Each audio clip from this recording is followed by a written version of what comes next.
Mr. Young, earlier this year, PERA, the pension fund for public employees, divested $8 million in Russian-owned assets because of federal sanctions against that country.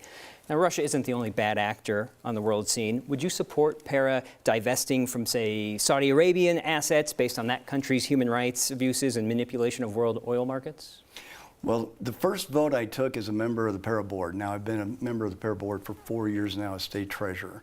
The first vote I took was actually on a divestment policy. And the divestment policy, which I supported, was that it is the legislature's job to actually set that policy. So if they actually decide to divest, and we saw presidential and congressional action on the Russian-owned businesses, as well as the governor here in the state of Colorado acting. So this is a wider conversation that we have our elected officials engage in.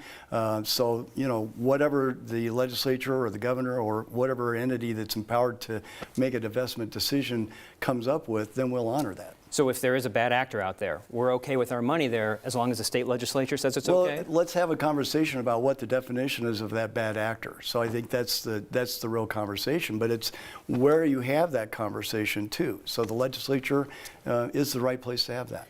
Mr. Sias, would you have fought to keep funds invested with Russia following the invasion of the Ukraine? And how about, like I said, investments with Saudi Arabian assets? You know, Marshall, I think this is one of those areas where Dave and I, if you don't mind me calling you that, where Dave and I are actually very, very closely aligned.